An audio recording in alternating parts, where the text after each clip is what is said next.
राजस्थान के अजमेर शरीफ सूफी संत हजरत ख्वाजा गरीब नवाज रहमातुल्लाह अलैहि की दरगाह को लेकर संकट मोचन मंदिर दावा किए जाने के बाद अब अजमेर सिविल न्यायालय ने राष्ट्रीय हिंदू सेना के राष्ट्रीय अध्यक्ष की याचिका सुनवाई के लिए मंजूर कर ली है। ऐसे में अब आगामी 20 दिसंबर को केंद्रीय अल्पसंख्यक मामलात मंत्रालय, दरगाह कमेटी और भारतीय पुरातत्व विभाग को अपनी बात रखने के लिए नोटिस जारी किया जाएगा। अजमेर सिविल कोर्ट के इस आदेश के बाद अजमेर शरीफ दरगाह प्रमुख के उत्तराधिकारी व ऑल इंडिया सूफी सज्जादानशीन कौंसिल के सैयद नसीरुद्दीन चिश्ती ने मंदिर वाले दावे को बेबुनियाद बताया और कहा कि ये एक कानूनी प्रक्रिया है जिस पर कानूनी तौर तरीके से जवाब दिया जाएगा और मजबूती के साथ अपना पक्ष रखेंगे। नसीरुद्दीन ने ये भी कहा कि हर मस्जिद और दरगाह पर विवादित दावे किए जाना देश हित में नहीं। हजरत ख्वाजा गरीब नवाज की हिस्ट्री मुश्किलों से भी पहले की है।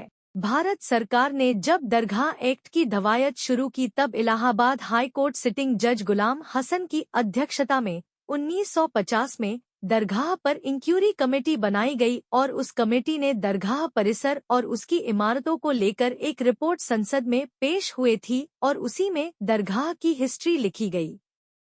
इसमें किसी तरह का कोई मंदिर होने या उसके अवशेष होने का जिक्र नहीं किया गया। अजमेर दरगाह में समस्त धर्म जाति के लोगों की आस्था है। आज इस दरगाह पर दावा करके कुछ लोग सस्ती लोकप्रियता हासिल करना चाहते हैं।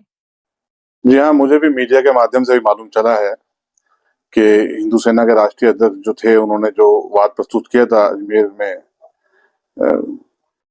कोर्ट में, जो आज उसको सुनवाई हेतु निहित कर दिया गया है और जिनको पार्टी उन्होंने बनाया है उन संबंधित पार्टियों को नोटिस जारी किए गए हैं। आगामी तारीख 20 तारीख दी गई है। देखिए, एक न्यायालय की प्रक्रिया है, न्यायालय में सबको जाने का अधिकार है और जब न्यायालय में कोई वाद प्रस्तुत किया जाता है तो एक प्रक्रिया होती है, उसको न्यायालय सुनवाई हेतु निहित करता है और संबंधित पार्टियों को नोटिस जारी करता है। हालांकि इसमें मैं जो आपके सामने बैठा हूँ अजमेर दरगाह के जो आध्यात्मिक प्रमुख है सज्जादा नशीन साहब, मैं उनका जानशीन, उनका उत्तराधिकारी हूँ और ख्वाजा साहब के वंशज हैं हम लोग। हमें इसमें पार्टी नहीं बनाया गया, इसमें दरगाह कमेटी को पार्टी बनाया गया है जो यहाँ की स्टैट्यूटरी बॉडी, मैनेजमेंट बॉडी है, और आर्कोलॉजिकल सर्वे ऑफ इंडिया को बनाया गया है, माइनॉरिटी मिनिस्ट्री को बनाया गया है। ये तो एक न्यायिक प्रक्रिया है, इस पे हम लोग नजर लगा के बैठे हुए हैं और हमारे जो वकील हैं, एडवोकेट्स की टीम है हमारी, हम उनसे पूरे कांटेक्ट में हैं और अगर जरूरत पड़ी तो हम उनसे राय लेकर के इसके अंदर आगे की जो भी हमें कानूनी जो प्रक्रिया है उसके अंदर अगर सम्मिलित होना है तो हम भी सम्मिलित होंगे, लेकिन ये कि मजबूती के साथ हम अपना पक्ष रखेंगे।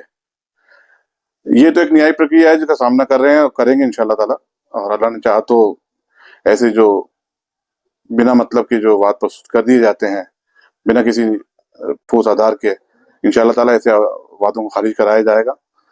ये तो एक न्यायिक प्रक्रिया हो गई और न्यायिक प्रक्रिया में मैं कोई अपनी टिप्पणी नहीं करना चाहूंगा। न्यायिक प्रक्रिया न्याय के कानून के हिसाब से इसको लड़ा जाएगा, हमारे वकीलों की टीम से राय लेकर आगे कार्रवाई की जाएगी।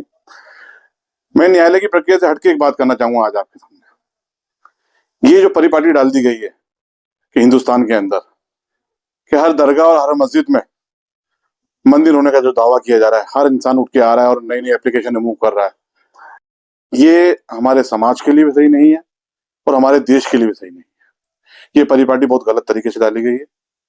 हाँ, जो विवाद 100-150 साल पहले से चल रहे हैं या 1947 से पहले चल रहे हैं धार्मिक स्थलों को लेकर, उन विवादों को छोड़ा जाए, ठीक है, वो विवाद है, उसमें जो भी न्यायालय का फैसला है वो माना जाना चाहिए सबको और न्यायालय के फैसले का सबको सम्मान करना चाहिए। लेकिन ये जो नई परिपाटी डाली जा रही है कि हर दरगाह और हर मस्जिद में मंदिर होने का दावा किया जा रहा है, अभी रिसेंटली हमने संभल में देखा, बहुत दुर्भाग्यपूर्ण घटना थी, 4-5 बच्चे वहां शहीद भी हुए। जिसकी निंदा की जाए उसकी कड़े शब्दों में कम है। हिंदुस्तान की अजमेर शरीफ की जो दरगाह है वो तमाम मजहब के मानने वालों की अकीदत का एक मरकज है। यहाँ से हमेशा मोहब्बत अमन का पैगाम गया है और इस दरगाह से आज के दौर में पूरे हिंदुस्तान ही नहीं, पूरी दुनिया के हिंदू मुसलमान तमाम मजहब के लोगों की आस्था जुड़ी हुई है। ये दरगाह आज की नहीं है। गरीब नवाज रहमतुल्लाह अलैह 1195 में हिंदुस्तान आए और 1236 में आपका तकरीबन 20 साल हुआ। उसके बाद में दरगाह बनाई गई, पूरी समय समय पे इसका निर्माण होता रहा।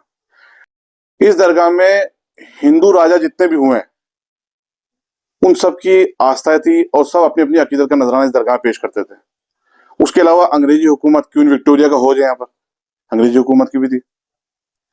मुगल तो बहुत बाद में आए, उससे पहले की हिस्ट्री है गरीब नवाज की।